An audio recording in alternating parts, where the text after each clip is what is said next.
Hello, my name is Siobhán Walsh, and for this week's how-to video we're here in Cloyne, County Cork with M&J Contracting, and we're learning how to calibrate a seed drill. So Derek, this morning, lovely sunny morning, we're in Cloyne, County Cork. We have a shiny new seed drill. It needs to be calibrated.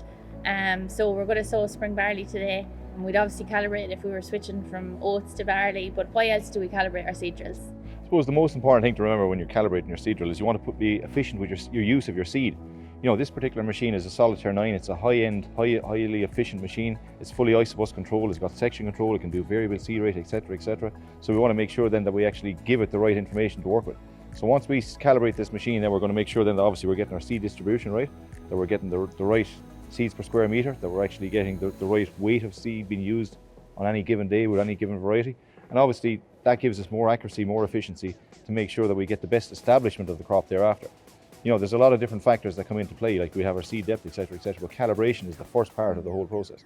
So when we're switching from varieties, we're going to calibrate the drill. When we're switching batch numbers even within a variety, we're going to calibrate the drill. Extremely important. It's very quick to do, and it's essential that everybody does it. So we're going to run through how to calibrate the drill today. Okay, so like Siobhán, once we had the information that you've given me there with regards to the 1,000 grain weight, etc. So 1,000 grain weight at 50, yeah. Target plant count of 300, yeah. And an establishment rate of 85. 85%. So we can put that into the screen. We can put that into the screen. What we'll do first though is we'll check to make sure on the chart on the side of the drill gives us our basic setup for the machine as to where we need it to be for grain, etc. Yeah. So what we'll do now is when we go to the cab, we'll make sure that the spanner setting on the screen is actually set to 1. Okay. 1 is corresponding with grain. So therefore it'll set the motor to a certain speed parameter, okay?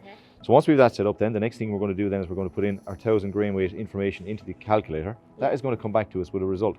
That result then will determine what rate that we're going to actually plant. As we go through the system then, what we do is that there's 7 buttons on the screen.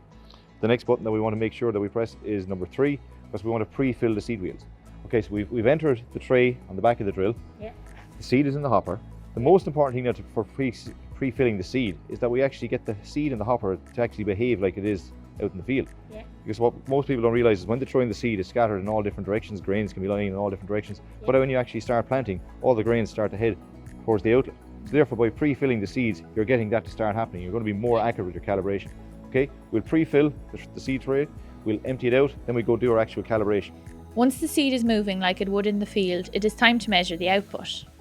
In this case, the seed runs through the drill for 45 seconds, half filling the tray to ensure an accurate reading. The tray and the seed are then weighed. The tray is emptied and then weighed again so that the weight can be taken away from the first weight. The weight of the seed was 6,182 grams in this case. It's important to keep the weighing scales sheltered from the wind to get an accurate reading. Finally, the weight is entered into the controls in the cab. Okay, so Derek, we have the weight off the scale, so the weight was 6,182 grams. Okay, so you're gonna put that into the screen. We're going to input that into the screen.